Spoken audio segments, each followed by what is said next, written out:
பெருநகரங்களில் வீடு வாங்குவது ஏழைகளுக்கு எட்டு கனியாகிவிட்டதாக மக்களவை எதிர்க்கட்சித் தலைவர் ராகுல் காந்தி தெரிவித்துள்ளார். மும்பை மாநகரில் ஒரு வீடு வாங்க வேண்டும் என்றால் நடுத்தர வர்க்கத்தினருக்கு தங்கள் வருவாயில் ஆண்டுக்கு 30% சேமிப்பு என 109 ஆண்டுகால சேமிப்பு தேவைப்படும் என்று ஒரு புள்ளி விவரம் தெரிவிப்பதாக செய்திகள் வெளியாகியுள்ளது. இதனை சுட்டிக்காட்டியுள்ள மக்களவை எதிர்க்கட்சித் தலைவர் ராகுல் காந்தி, வீடுகளின் விலை அதிகரித்து வருவது கவலை அளிப்பதாகவும் ஏழைகளுக்கு வீடு வாங்குவது என்பது எட்டாம் கனியாகிவிட்டதாக தெரிவித்தார். மேலும் இதன் மூலம் ஏழைகள் கனவு காணும் உரிமையை இழந்திருப்பதாக தெரிவித்துள்ள அவர், மேலும் இந்த பொருளாதாரம் யாருக்காக என்று கேளுங்கள் என பொதுமக்களுக்கு வேண்டுகோள் விடுத்துள்ளார்.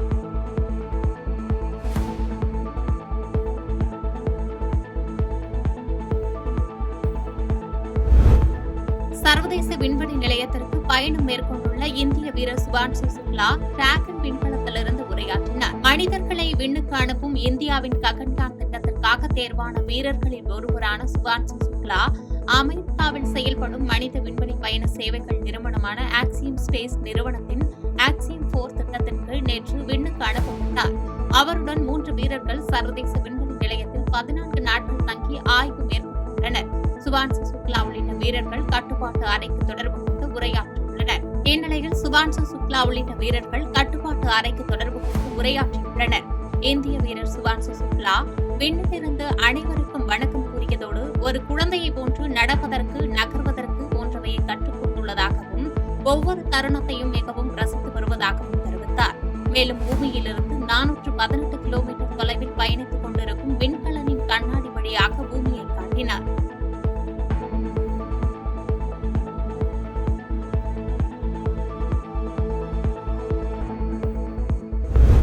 ஷாங்காய் ஒத்துழைப்பு அமைப்பின் கூட்டறிக்கையில் கையெழுத்திட இந்திய பாதுகாப்புத்துறை அமைச்சர் ராஜ்நாத் சிங் மறுப்பு தெரிவித்துள்ளார். சீனாவின் கிங்டாவோ நகரில் நடைபெற்று வரும் ஷாங்காய் ஒத்துழைப்பு அமைப்பு பாதுகாப்பு அமைச்சர்கள் மாநாட்டில் ராஜ்நாத் சிங் பங்கேற்றுள்ளார். இந்த மாநாட்டில் சீனா, பாகிஸ்தான், ரஷ்யா, ஈரான் உட்பட 10 நாடுகளின் பாதுகாப்புத்துறை அமைச்சர்கள் பங்கேற்று உரையாற்றினர். இந்த மாநாட்டில் பேசிய ராஜ்நாத் சிங் பகல்காம் பயங்கரவாத தாக்குதல் குறித்தும் ஆபரேஷன் சிந்தூர் குறித்தும் விளக்கமளித்தார். இந்நிலையில் ஷாங்காய் ஒத்துழைப்பு அமைப்பின் கூட்டறிக்கையில் பகல்காம் பயங்கரவாத தாக்குதல் குறித்து குறிப்பிடாமல் இருந்ததாலும் பயங்கரவாதத்திற்கு எதிரான இந்தியாவின் வலுவான நிலைப்பாட்டை அறிக்கை பிரதிபலிக்கவில்லை என கூறியும் கையெழுத்திட ராஜ்நாத் சிங் மறுத்துவிட்டார். மேலும் அந்த அறிக்கையில் பலுசிஸ்தான் பிரச்சனையை குறிப்பிட்டு அப்பகுதியில் இந்தியா அமைதியின்மையை உருவாக்குவதாக மறைமுகமாக குற்றம் சாட்டப்பட்டுள்ளதால் எதிர்ப்பு தெரிவிக்கப்பட்டுள்ளது. பலுசிஸ்தான் சுதந்திர போராட்டத்திற்கும் இந்தியாவுக்கும் எவ்வித சம்பந்தமும் இல்லை என்று பாகிஸ்தானின் குற்றச்சாட்டிற்கு மத்திய அரசு ஏற்கனவே விளக்கமளித்துள்ள நிலையில் தற்போது இந்த குற்றச்சாட்டு பரபரப்பை ஏற்படுத்தியுள்ளது.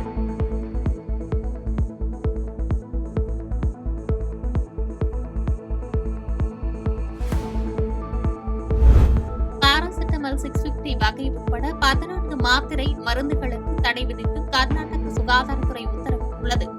மக்கள் அதிகம் பயன்படுத்தும் மாத்திரைகள் மற்றும் மருந்துகளின் மாதிரிகளை பெற்று கடந்த மே மாதத்தில் தர ஆய்வை கர்நாடக சுகாதாரத்துறை மேற்கொண்டது.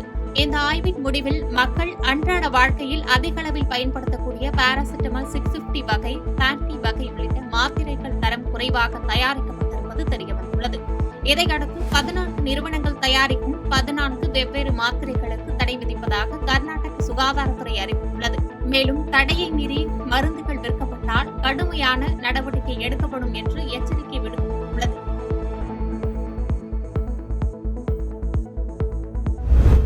சிபுசோரனை குடியரசுத் தலைவர் திரௌபதி முர்மு நேரில் சந்தித்து நலம் விசாரித்தார். ஜார்க்கண்ட் முன்னாள் முதலமைச்சரும் ஜார்க்கண்ட் முக்தி மோர்ச்சா கட்சி தலைவருமான சிபுசோரனை குடியரசுத் தலைவர் திரௌபதி முர்மு நேரில் சந்தித்து நலம் விசாரித்தார். 81 வயதாகும் சிபுசோரன் கடந்த சில நாட்களுக்கு முன்பு மருத்துவமனையில் அனுமதிக்கப்பட்டதாகவும் தற்போது அவரது உடல்நிலை சீராக உள்ளதாகவும் மருத்துவமனை வட்டாரங்கள் தெரிவித்தன. வயது மூப்பால் ஏற்படும் உடல்நல பாதிப்புகளுக்காக அவர் மருத்துவமனையில் அனுமதிக்கப்பட்டிருந்தார். இந்த நிலையில் உடல்நலம் பாதிக்கப்பட்ட சிபுசோரனை குடியரசுத் தலைவர் திரௌபதி முர்மு சர்கங்கா ராம் மருத்துவமனையில் சந்தித்து நலம் விசாரித்தார். சோரனின் மகனும் ஜார்க்கண்ட் முதலமைச்சருமான ஹேமந்த் சோரனை சந்தித்த அவர் அவரது தந்தையின் உடல்நலம் குறித்து விசாரித்தார். இந்த சந்திப்பின் புகைப்படமும் எக்ஸ் தளத்தில் பகிரப்பட்டுள்ளது. காசாவில் இஸ்ரேல் ராணுவ வீரர்களை குறிவைத்து ஹமாஸ் நடத்திய ஏவுகணை தாக்குதலில் 7 வீரர்கள் கொல்லப்பட்டனர். தெற்கு மேற்கு காசாவின் கான் யூனிஸ் நகரில் உள்ள ஒரு குடியிருப்பில் இஸ்ரேல் ராணுவ வீரர்கள் பதுங்கியிருந்தனர். அவர்கள் மீது ஹமாஸ் படையை சேர்ந்த அல் கஸ்லாம் படைப்பிரிவினர் ஏவுகணைகளை வீசி தாக்குதல் நடத்தினர். இந்த தாக்குதலில் இஸ்ரேல் ராணுவ வீரர்கள் 7 பேர் கொல்லப்பட்டனர். மேலும் பல ராணுவ வீரர்கள் காயமடைந்ததாக இஸ்ரேல் ராணுவம் தெரிவித்துள்ளது. இஸ்ரேல் ஹமாஸ் போர் தொடங்கியது முதல் தற்போது வரை 860க்கும் மேற்பட்ட இஸ்ரேல் வீரர்கள் கொல்லப்பட்டுள்ளதாகவும் அவர்களில் 400க்கும் மேற்பட்டோர் காசாவில் நடந்த போரின் போது கொல்லப்பட்டதாக தகவல் வெளியாகியுள்ளது. அமெரிக்காவில் ஹெலிகாப்டரின் ரெக்கை தரையில் மோதி விபத்துக்குள்ளானதில் 2 பேர் காயமடைந்தனர். இந்த நிகழ்ச்சியில் கலந்து கொள்வதற்காக உள்ளூர் பிரபலம் ஒருவர் ஹெலிகாப்டரில் அந்த சொகுசு விடுதிக்கு வந்தார். விடுதி முன்பாக இருந்த இடத்தில் அந்த ஹெலிகாப்டர் தரையிறங்க முற்பட்ட போது கட்டுப்பாட்டு இழந்ததாக தெரிகிறது. இதனால் அதன் ரெக்கை தரையில் மோதி விபத்துக்குள்ளானது. இதில் அந்த ஹெலிகாப்டர் நொறுங்கியது. அப்பளம் போன்று நொறுங்கி ஹெலிகாப்டரில் சிக்கி 2 பேர் காயமடைந்தனர். அவர்களுக்கு மருத்துவமனையில் சிகிச்சை அளிக்கப்பட்டு வரும் நிலையில் இதுகுறித்து விசாரணை நடத்தப்பட்டு வருகிறது. அமெரிக்க அதிபர் டொனால்டு டிரம்ப் கடந்த மாதம் இந்தியா பாகிஸ்தான் இடையே ஏற்பட்ட போர் நிறுத்தத்தை தானே முன்னின்று சாதித்ததாக மீண்டும் ஒருமுறை உரிமை கோரியுள்ளார். நெதர்லாந்தில் நடந்த நேட்டோ உச்சி மாநாட்டில் பேசிய டிரம்ப், இந்தியாவுக்கும் பாகிஸ்தானுக்கும் இடையிலான மோதலை நான் முடிவுக்கு கொண்டு வந்தேன். 2 நாடுகளும் சண்டையிட்டால் வர்த்தக ஒப்பந்தம் செய்ய மாட்டோம் என்று கூறினேன். அணுசக்தி போரை தடுத்தேன் என்றார். கடந்த மே மாதம் பகல்காம் தாக்குதலுக்கு பதிலடியாக இந்தியா தாக்குதல் நடத்திய நிலையில் மே 10 அன்று 2 நாடுகளுக்கும் இடையே போர் நிறுத்தம் ஏற்பட்டது. டிரம்ப் இதனை அறிவித்து தானே மத்தியஸ்தம் செய்ததாக கூறினார். ஆனால் இந்தியா இந்த கூற்றை மறுத்தது. இருப்பினும் டிரம்ப் 18வது முறையாக இவ்வாறு பேசியுள்ளார் என காங்கிரஸ் மத்திய அரசை விமர்சித்துள்ளது. இஸ்ரேலுக்காக உளவு பார்த்த 3 பேருக்கு ஈரான் தூக்கு தண்டனை வழங்கியதாக தகவல் வெளியாகியுள்ளது. ஈரான் இஸ்ரேல் நாடுகளுக்கிடையே 10 நாட்களுக்கும் மேலாக நடைபெற்ற மோதல் தற்போது முடிவுக்கு வந்துள்ளது. அமெரிக்க அதிபர் டிரம்பின் தலையீட்டை தொடர்ந்து 2 நாடுகளும் போர் நிறுத்தத்தை அறிவித்துள்ளது. இந்நிலையில் இஸ்ரேலுக்காக உளவு வேலை பார்த்த 3 பேருக்கு ஈரான் அரசு தூக்கு தண்டனை வழங்கியுள்ளதாக தகவல் வெளியாகியுள்ளது. இஸ்ரேலுக்காக உளவு பார்த்து அவர்களுக்கு ஆயுதங்கள் கொடுத்து உதவியதாக ஈரான் அரசு குற்றம் சாட்டி இந்த தண்டனையை வழங்கியுள்ளது. இதே குற்றச்சாட்டுகளுடன் ஏற்கனவே 3 பேருக்கு ஈரான் அரசு தூக்கு தண்டனை நிறைவேற்றியுள்ளது குறிப்பிடத்தக்கது.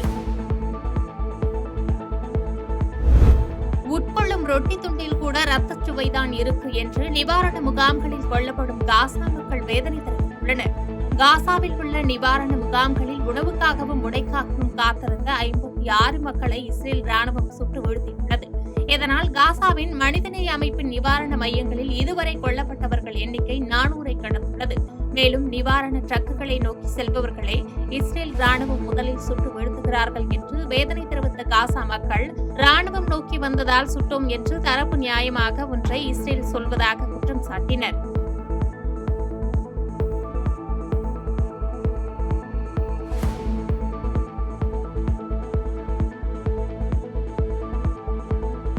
செய்திகளை உடனுக்குடன் தெரிந்து கொள்ள கீழ்கண்ட கேபிள் மற்றும் டிடிஎச் நெட்வொர்க்குகளில் எம்நாடு செய்தி தொலைக்காட்சியை காணுங்கள். பாதகம் செய்பவரை கண்டால் நாம் பயம் கொள்ளலாகாது பாப்பா. மோதி மிதித்துவிடு பாப்பா, அவர் முகத்தில் உமிழ்ந்துவிடு பாப்பா. அண்மை செய்திகளை உடனுக்குடன் தெரிந்து கொள்ள இணைந்திருங்கள் எம்நாடு தொலைக்காட்சியுடன்.